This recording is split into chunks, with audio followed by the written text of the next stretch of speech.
Pagi. Wabarakatuh. Mas Hendronya lagi ngopi, Mbak. Oh, Mm-mm. oh Mbaknya. Ya, gimana kabarnya Mbak? Alhamdulillah sehat walafiat. Gimana? Ini kan aku kan di interminate ya Mbak. Mm-mm. Gara-gara masalah bank gitu kan. Mm-mm.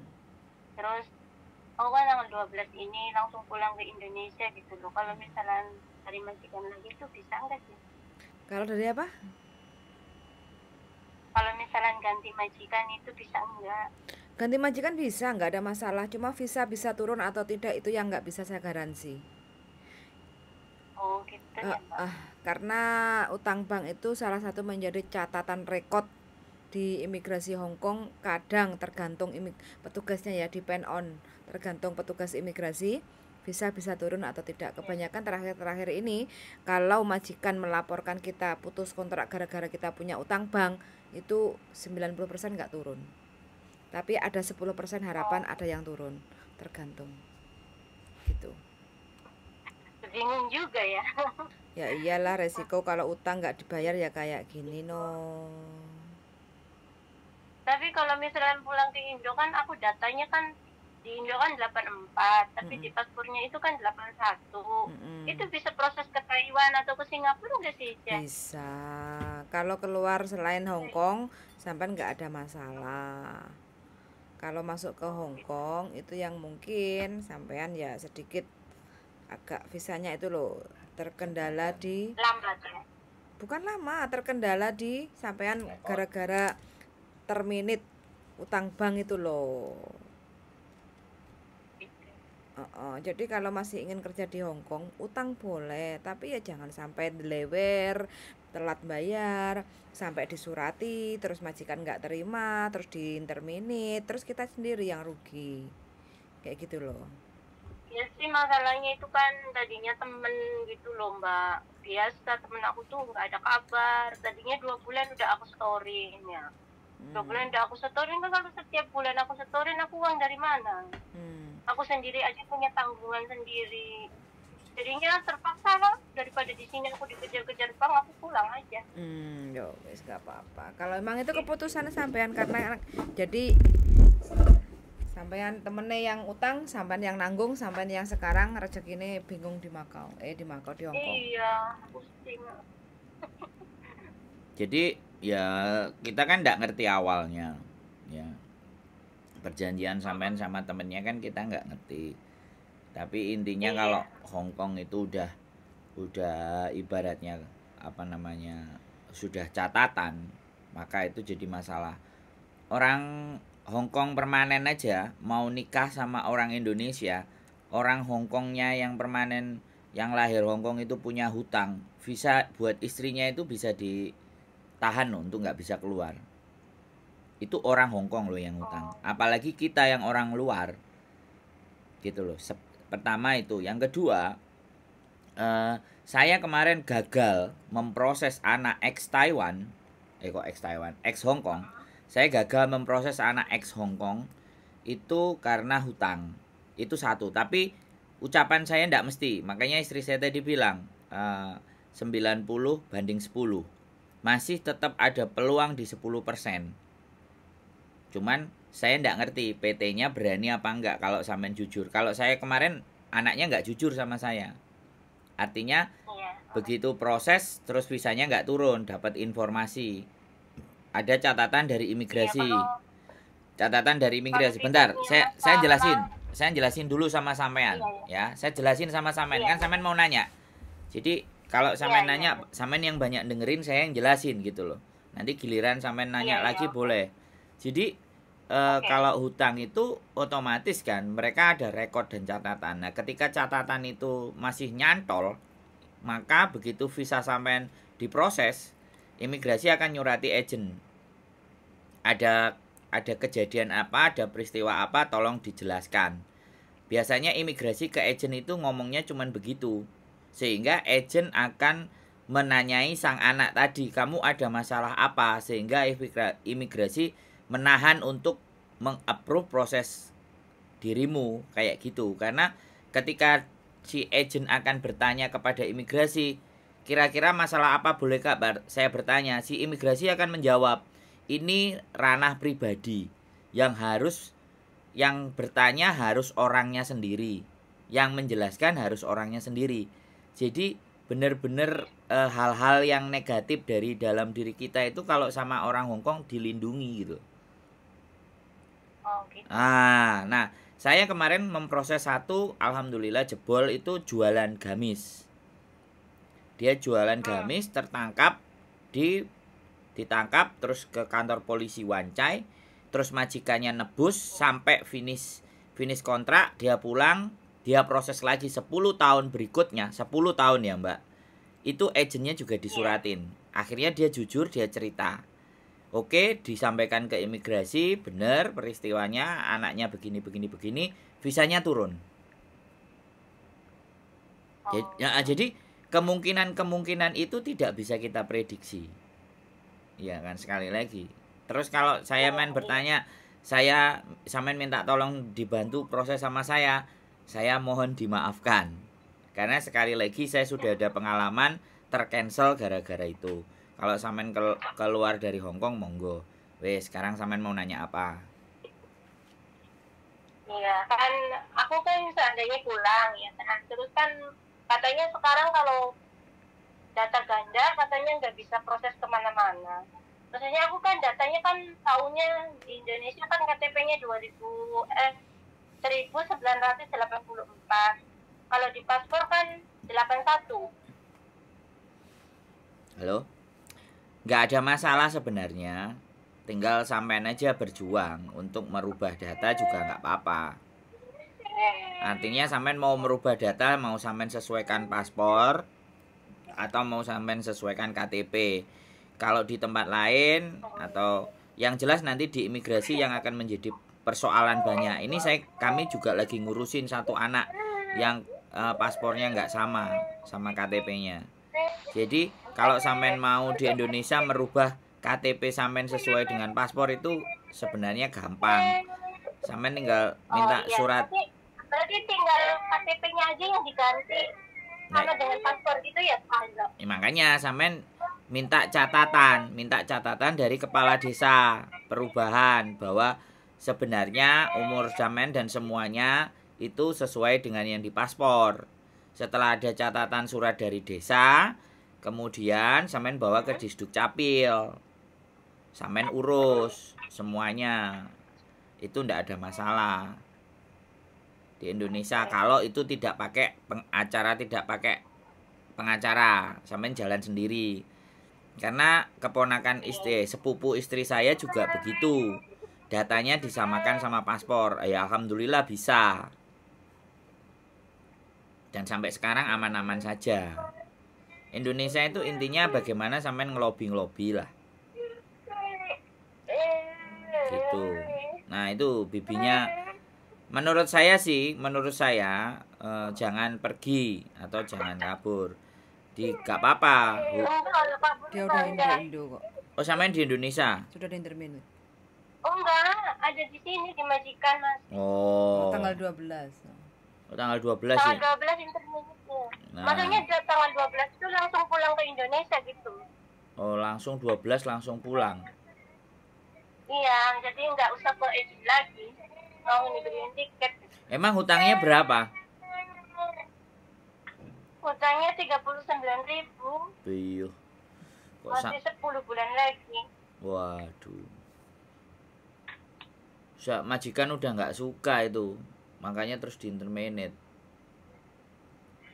Karena tadinya majikan aku mau bantu, cuman kan kalau bantu akunya kasihan, maksudnya soalnya cuma 2 bulan kan nanti kesananya juga lagi. Kenapa?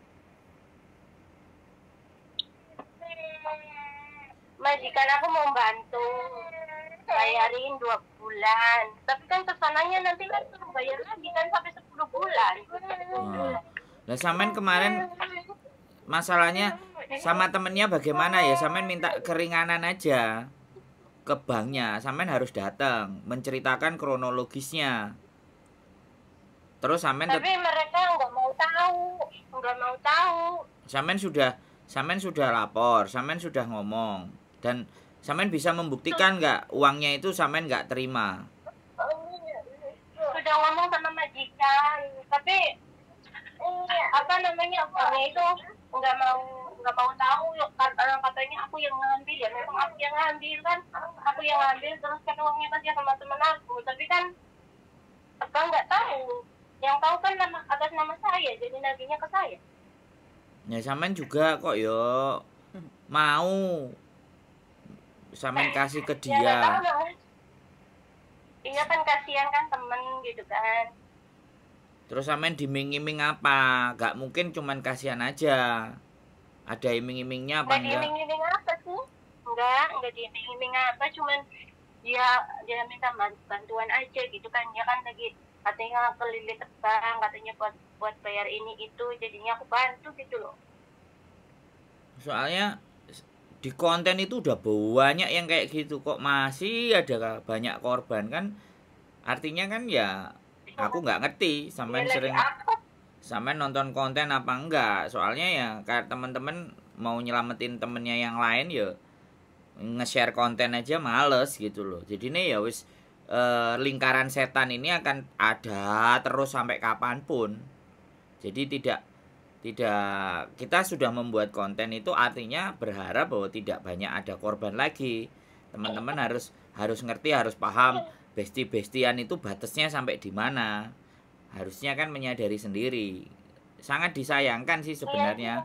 Tapi ya bagaimanapun sampean yang akan menelan pil pahitnya. Kalau saya sih pernah, teman saya sendiri pernah cerita. Itu pun sebelum saya masuk ke Hong Kong, dia hampir 20 tahun juga. 150.000 Hong Kong dolar, 150 juta. 150 Masya juta. Allah. 150 juta itu ya sekitar 70 sampai 80.000 Hong Kong dolar dia ngelunasi hutang temennya yang lari itu. Masya Allah, banyak banget. Nah iya makanya karena sekali lagi dan itu modusnya nggak kayak anak sekarang. Kalau anak sekarang kan enak diajak terus minjem, dia nggak, dia cuman mengcopy KTP. Nah itu yang parah, mengcopy KTP aja bisa dia dapat pinjaman. Nah mungkin peraturan dulu tidak seketat hari ini, jadi fotokopi KTP aja udah bisa. Nah hari ini kan nggak, harus orangnya sendiri yang ngambil uangnya. Jadi seperti itu sih Mbak ya. Kita nggak bisa menyarankan apa-apa kalau sampean baru ngomongnya sama majikan. Coba deh ngomong dulu sama banknya, ngomong bicara baik-baik. Tapi ya sampean sudah di intermediate ya mau gimana, nggak ada. Iya, nggak ada jalan lain, udah di intermediate, majikan nggak mau mulangi tanggal 12, ya udah gimana lagi. Nah sampean kasuskan. Kalau sampean punya bukti gini, kalau sampean punya, sebentar Mbak, kalau sampean punya bukti bahwa sampean menyerahkan uang sebagai akad kredit atau by WA, ada cecetan dia tentang keberadaan uang itu, tentang bagaimana proses pinjam uang itu kan ada itu di cecetan. Dan ketika sampean menyerahkan itu sampean punya bukti, sampean bisa perkarakan di Indonesia penipuan.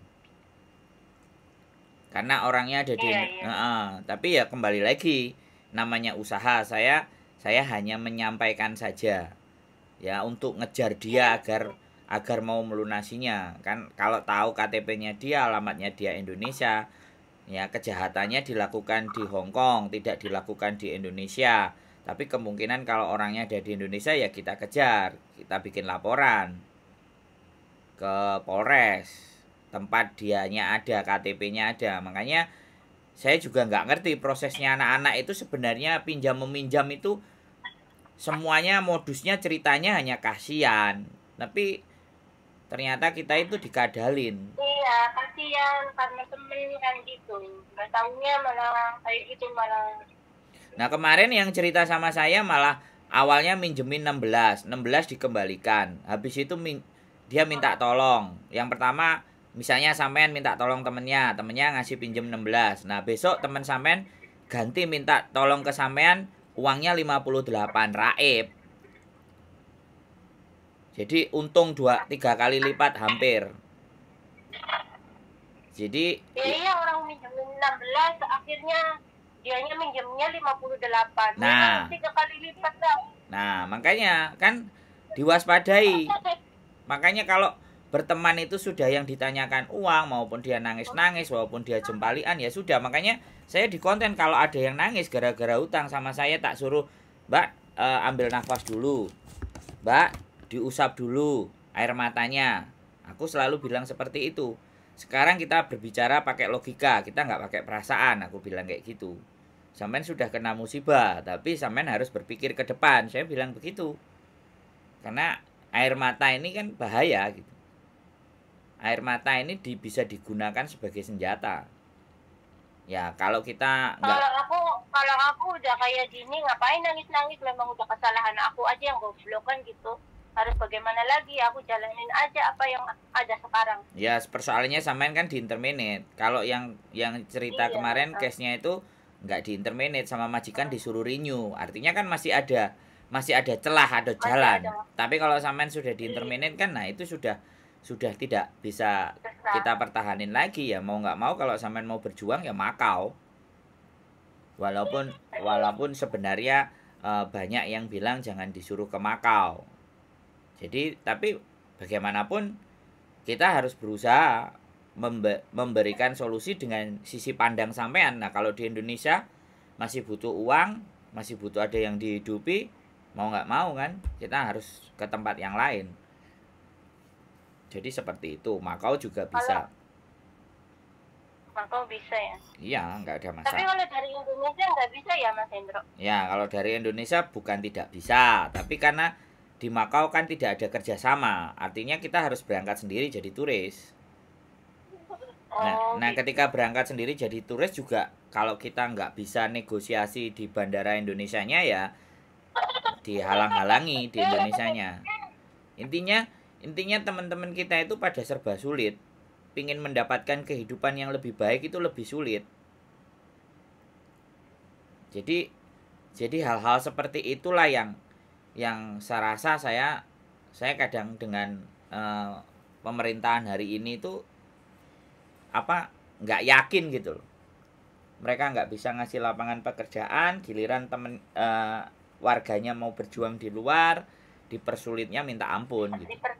Nah di situ yang saya nggak respect. Makanya saya nggak terlalu dengan urusan politik lah, karena nggak ada buktinya, tidak ada memberikan buat teman-teman yang kayak sampean kayak gini, yang berjuang di Indonesia merasa berat, berjuang keluar negeri juga kena musibah kan.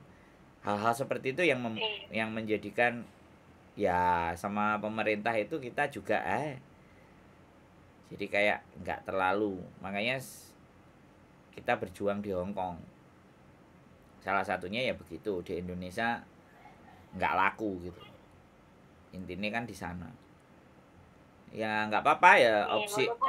Walaupun di Indonesia laku, tapi kan gaji cuma seberapa, nggak bisa mencukupi kehidupan. Nah makanya kembali lagi, kalau ceritanya di Makau, sampean boleh tonton konten saya yang proses di Makau. Intinya Indonesia sama Makau tidak ada kerjasama. Bahkan informasi terakhir, rumor, sekali lagi saya belum tahu faktanya, tapi kemarin saya datang ke KJRI juga menyarankan jangan disuruh ke Makau lah teman-teman, karena memang tidak ada kerjasama. Sehingga kalau tidak ada kerjasama, tidak ada perlindungan. Intinya kan di sana. Jadi kalau memang kita mau ke Makau ya udah los-losan. Artinya kita berjuang sendiri atas diri kita. Kalau di Makau so simple mendapatkan pekerjaan sebenarnya, apalagi ART kan gitu. Cuman unfair, tidak adilnya adalah bayarnya dibebankan ke kita, sedangkan majikannya enggak. Bayarnya murah sekali majikannya. Cuman 100 atau 150 dolar gitu. Majikannya ke imigrasi bayarnya segitu. Tapi kitanya yang ditarik sampai 4.000 sampai 5.000 sama agen. Disitulah makanya pemerintah Indonesianya agak sedikit ngerem atau menahan agar supaya tidak main ke Makau. Tapi kalau tidak ada pilihan bagaimana? Dan negara juga tidak memberikan solusi. Nah sayang sampean 12 sudah pulang, tidak ada waktu kesempatan. Kalau minggu besok masih dikasih libur, bolehlah ke Makau cari-cari info. Saya ada nomor telepon anak yang di Makau, temen, siapa tahu bisa ditanya-tanyain. Kalau besok minggu aku bisa keluar kan libur. Nah iya nggak apa-apa, sampean coba-coba lo, mumpung masih ada visa, belum di interminate. cari info di Makau, barangkali ada pekerjaan kan bisa enak nantinya. Pulang pun sudah bawa bekal, atau di cancelin tiketnya sampai langsung geser ke Makau. Ya ini ngomporin yang nggak benar, tapi saya cuman saya berpikir dari sisi sampean. Kalau masih butuh rezeki kan, saya nggak peduli orang bilang kamu ngomporin orang nggak benar, salah. Saya cuman bilang kalau dia butuh uang, apakah kita bisa memberikan pekerjaan? Kita kan nggak bisa nyalahin kan, nyalahin atas sampean sudah salah hutang. Tapi kan kita jadi manusia nggak bisa nyalahin, apalagi ngejudgement, ngelokno dan semuanya. Yang ada ya justru kalau bisa kita ngasih solusi agar dia tetap bisa bekerja, kenapa enggak? Kalau kita dibilang nggak benar, nyuruh ke sana, ya itu by resiko. Nah pertanyaannya kan dibalik, emang kamu bisa bantu kayak gitu kan? Dia juga nggak bisa jawab, kan kayak gitu tuh. Itu kalau prinsip saya loh mbak. Kalau prinsip saya selalu mencari solusi. Di dunia ini tidak ada masalah yang tidak terselesaikan dan tidak terpecahkan, itu tidak ada. Semuanya ada. Tinggal kitanya itu mau mikir nggak. Kalau mikir aja nggak mau, apalagi jalanin. Yang pertama kan mikir dulu. Setelah dipikir baru dijalanin. Kalau dijalanin dipikir dulu, nah jatuhnya kayak utang tadi. Dijalani tanpa dipikir. Jatuhnya sampean yang rugi kan kayak gitu. Makanya kalau saran saya, kita pikir dulu, masak-masak, dianalisa, dilogika, masuk akal, jalan. Pahami faktor resikonya, udah baru jalan. Kan kalau saya jadi ini nanti kalau misalnya aku mau ke Makau, misalnya kan aku ke rumah Mas Indro dulu apa gimana? Enggak, kalau sampean mau ke Makau, sampean kapan mau berangkat WA sama saya. Nanti saya kasih nomornya teman yang di Makau, sampean tinggal hubungi. Nanti biar dia yang bawa, terus potongannya kalau bisa nggak gede-gede, nggak usah besar, karena teman saya kan bukan agent. Siapa tahu ada majikan yang langsung mau. Beberapa kemarin teman saya ada ngomong, ada jaga ini, jaga itu, jaga itu. Ya saya kalau nggak ada anak yang ke Makau ya gimana? Kalau nggak ada anak saya keluar-keluar ke Makau kan ya nggak enak juga. Kalau ada yang kayak gini ya sampean tak kirimin nomornya temen yang ada di Makau. Sampean tinggal hubungi. Kalau memang mau besok ya nggak apa-apa, saya kasih nomornya. Cuman yang satu kerja restoran, yang satu kerja rumah tangga. Kayak gitu sih. Dan katanya jarang libur. Ya pokoknya sampean komunikasi aja, nanti dia yang akan ngarahin. Oh iya Mas Indro. Berarti kalau aku ke Makau otomatis tiketnya hangus dong? Ya itu bagian dari resiko. Kalau sampean nggak mau hangus, ya kalau sampean bisa memperpanjang tiketnya, tapi masalahnya tiketnya kan yang beli majikan. Iya. Nah, ya kalau sampean mau negosiasi sama majikan, aku beli sendiri biar aku bisa reschedule. Atau aku pingin mampir ke Makau dulu, bisa nggak kamu kasih aku dari Makau selisih 2 atau 3 hari, sampai negosiasi sama majikan. Saya keluar ke Makau 1 minggu kan kayak gitu. Kasih saya tiketnya yang dari Makau. Ya nego-nego sampean sama dia, kalau dia sudah marah ya sudah. Saya keluar dari tempatmu. Tapi dia udah itu sih, udah beli tanggal 12 atau jam 2 kamu bilang. Nah, makanya kalau ngobrolnya sama saya sudah kejadian, ya kan? Kalau ngobrolnya saya sudah mentok, jatuhnya kan saya lebih nggak banyak punya pilihan untuk memberikan solusi, ya kan? Tapi ketika ngomongnya belum terkena masalah, ya kan? Sebelum majikan interminate, kita masih bisa. Jadi kesalahan sampean itu sebenarnya masih bisa untuk memungkinkan sampean berbuat sesuatu gitu loh, Mbak. Ngerti nggak? Iya. Jadi rata-rata orang nelpon itu sudah telat kejadian. Jadi memaksa saya untuk berpikir ekstra. Sebenarnya bukan maksa saya, tapi kan ngajak omong. Akhirnya saya menganalisa, dan akhirnya solusi yang bisa kita tempuh ya seperti yang saya sampaikan. Kan kayak gitu Mbak. Tetapi makanya saya di belakangan ini, kemarin saya sudah mulai seneng ketika teman-teman mau menghadapi persoalan itu ngajak diskusi dulu. Tapi ketika teman-teman sudah ngadepi masalah, nah di situ saya masih mencoba mencari jalan keluarnya. Kemana ini jalan keluarnya? Nggak usah bahas tentang kesalahan kan? Kan kayak gitu tuh Mbak. Fokusnya di solusi.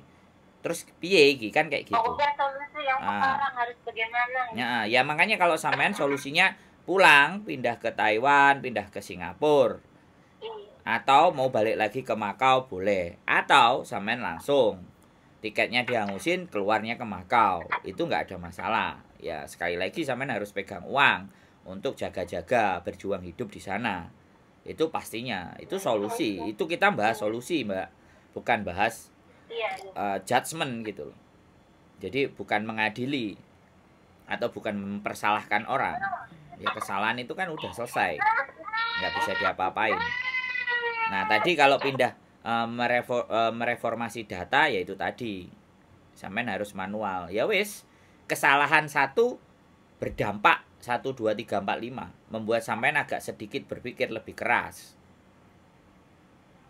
Kalau saya begitu. Nah iya, ya enggak, kalau saya bukan. Hidup bukan jalani saja, tapi berpikir untuk mencari gitu loh. Bukan jalani saja. Kalau jalani saja, istilahnya kalau kita cuma jalani saja kan kelihatan nggak berpikirnya. Ya tapi kalau kita berpikir dulu baru kita jalani. Nah siapa yang mau diajak mikir? Nah sampean mempercayakan ke saya karena nelpon saya. Lah saya berusaha menyampaikan informasi yang saya tahu, yang saya pahami. Ya kan? Terlepas itu menimbulkan kontroversi lah, ABCD bla bla bla bla. Itu terserah mereka. Penilaian kan bebas mereka mau menilai. Intinya saya menghadapi orang yang punya masalah, bagaimana orang itu bisa menyelesaikan persoalannya atau mencari jalan keluar atas masalahnya, kan itu intinya. Sampean sudah? Saya ngomong sampean sudah bisa memahami dan harus apa yang mau sampean lakukan? Sudah. Yang paling penting itu sampean punya gambaran, sampean punya semangat lagi, harapan hidup selalu akan ada, tidak larut dalam penyesalan, tidak larut dalam kesalahan, tapi berpikir bagaimana nextnya. Karena tidak semua manusia itu jalan hidupnya mulus. Saya percaya itu. Semuanya penuh liku-liku. Saya itu hidupnya sudah berliku-liku, Mas Endro. Pahit. Kalau menurut saya bukan masalah yang berat sih. Menurut saya loh ya. Kalau menurut saya. Nah, soalnya aku tuh hidup dari 17 tahun ke luar negeri itu uangnya habis.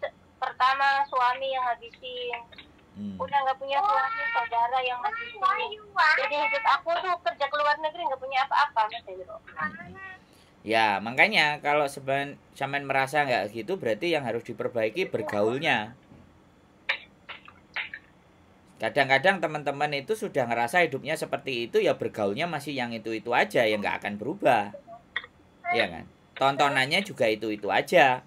Yang dia lakukan ya nggak berubah. Kalau yang dia lakukan nggak berubah, ya maka hidupnya juga tidak berubah. Karena kita sendiri tidak melakukan perubahan. Jadi kalau sampean menyampaikan duit saya habis dan gini-gini, pertanyaan saya satu. Nah selama ini yang berteman sama sampean seperti apa? Dan sampean sendiri juga memilih pertemanan yang bagaimana? Kenapa sampean tidak berusaha mencari tempat di mana tempat itu yang menghargai, di mana tempat itu yang memberikan dukungan, tempat yang memberikan support, bukan tambah memperkeruh keadaan. Karena tidak ada persoalan dan masalah di dunia ini yang menyebabkan orang lain.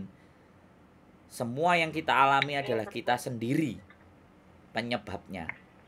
Sebenarnya di situ aja kuncinya kalau menurut saya. Bukan bagaimana dan seperti apa. Saya terlihat seperti ini bukannya dulu saya juga remuk, hancur, semuanya sama.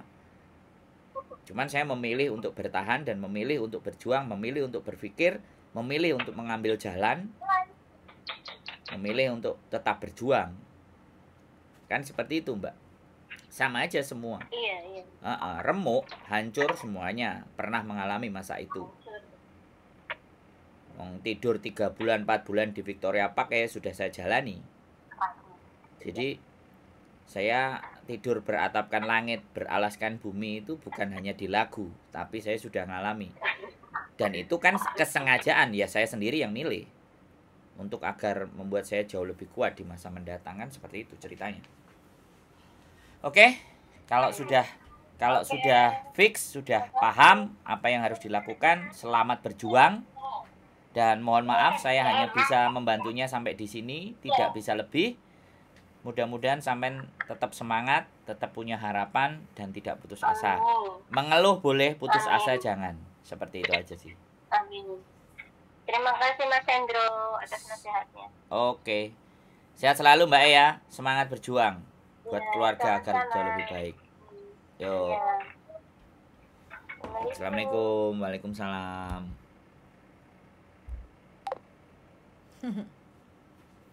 Tang bang maning. Ya. Tang bang terus tersesat. Jadi saya nggak tahu ya buat teman-teman semuanya. Kenapa utang bank itu akan terus menjadi modus? Akan terus peristiwa ini akan ada. Karena kita tidak bisa ngatur hubungan antar personal satu. Kita tidak bisa mengatur pribadi-pribadi seseorang. Dan kalau sudah berteman, nah sekali lagi ya. Nah, sebenarnya untuk agar itu tidak banyak terjadi ya sudah kepedulian kita. Makanya kenapa saya bikin konten. Mungkin hal itu menurut orang lain kebodohan. Tapi kita cuman mengangkat bahwa pikirkan baik-baik gitu. Uang udah lepas di tangan itu baliknya akan susah. Penting intinya wis pokoknya kalau ada teman yang ngomongin duit skip aja kayak gitu. Kita nggak akan capek. Apapun itu alasannya temennya, entah keluarganya sakit, entah lagi ada masalah butuh keuangan, kepepet, anak butuh sekolah, bla bla bla bla bla bla. Nah, yang memanage keuangan kita pribadi. Tapi lek wis butuh kok sambat koncone iku bakal merepotkan kayak gitu. Karena kita juga pernah ada. Kita pernah ada juga teman yang sama seperti itu. Jadi akhirnya dia pergi menjauh dari kita. Selalu bicaranya uang. Ya kita ya akan ngomong. Ya kan. Kalau hidupmu hanya mikirin butuh, kowe duwe dhewe, terus kancane sing dikongkon nomboki terus lha uripmu nyapo. Nilainya nggak besar, 100-200 tapi kita no. Kayak saya lebih senang dimusuhi. Gara-gara nggak ngasih pinjaman duit. Saya lebih senang dimusuhi. Silahkan memusuhi saya. Dan saya juga akan bilang, saya nggak gablek duit. Kalau kalian bertanya tentang persoalan duit dari awal pertemanan, kalau orang-orang kenal saya pasti sepo. Cidek karo Sandro sepo. Kalau duite sudah banyak dan saya tidak terlalu mikirin itu. Yang penting saya berjuang, saya berkarya, ada sesuatu yang bisa saya bagi selain uang saya bagi. Kalau uang saya mohon dimaafkan. Karena namanya uang itu jin. Jin itu bahaya. Jin demit membuat otak kita jadi kayak demit, kayak jin, bahaya. Wes. Oke? Yes, okay. Keep stay tune my YouTube channel and see you next video. Bye bye.